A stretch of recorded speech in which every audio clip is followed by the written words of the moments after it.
Seandainya aturan ini dibahas sebelum Pilpres, sebelum ada pemenang Pilpres, ini tidak akan jadi masalah. Prabowo diisukan mau menambah jumlah menteri.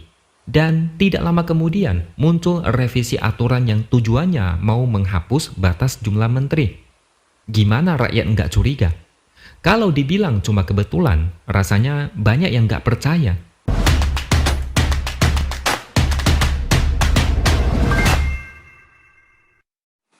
Halo, bertemu lagi dengan saya, X Hardy di Opini Siwer. Orang-orang sudah mulai resah. Sebagian mulai merasakan awan mendung yang suram. Alasan mereka bisa dimaklumi dan cukup masuk akal. Belakangan ini ada pembahasan RUU yang bikin banyak orang resah.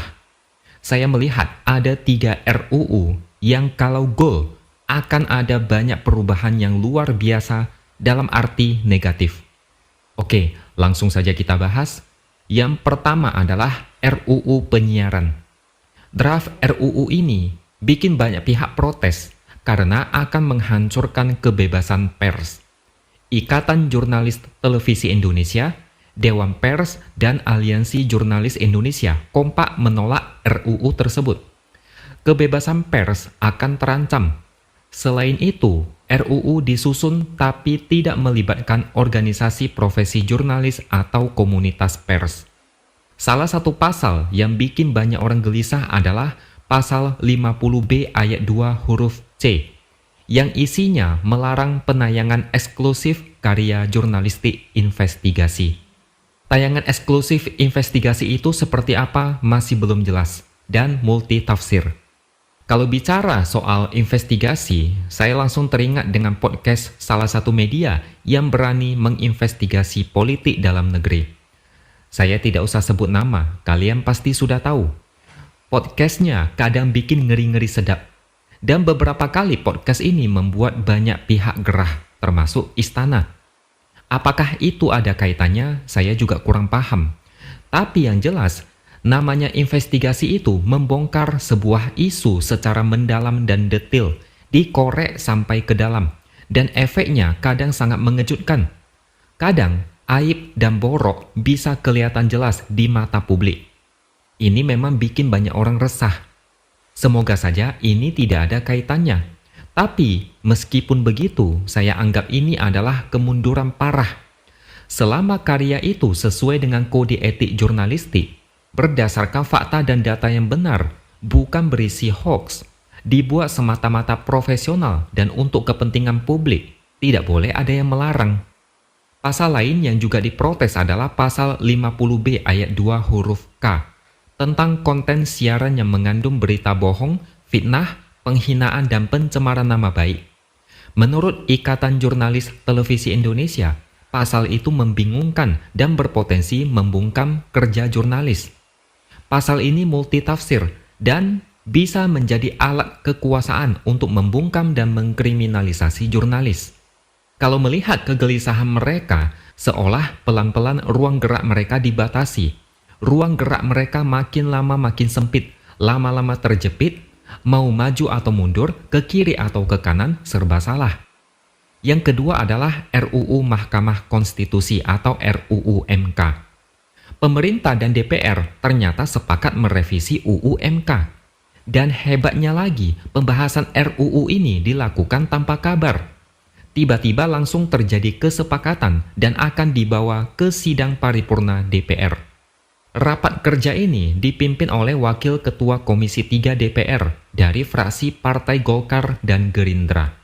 Dan hebatnya lagi, anggota Komisi 3 dari fraksi PDIP, Johan Budi, dia mengaku tidak diundang untuk pengesahan UU MK ke tingkat paripurna. Dan kita tahu Golkar dan Gerindra itu berkoalisi, dan PDIP itu arahnya kemana? Banyak yang resah dengan UU MK ini karena dianggap sebagai tindakan manuver politik yang berpotensi menyingkirkan hakim konstitusi yang tidak sejalan.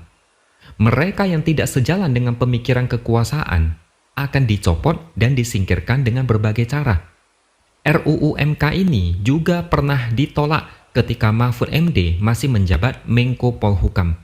Dia bilang pembahasan RUU MK itu dilakukan secara tiba-tiba menjelang pemilu 2024. Yang ketiga adalah UU Kementerian Negara yang sedang direvisi.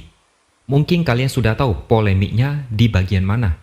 Jika disetujui, jumlah menteri tidak akan dibatasi hanya 34 menteri, tapi bisa lebih atau kurang sesuai dengan kebutuhan presiden. Semua diserahkan kepada presiden.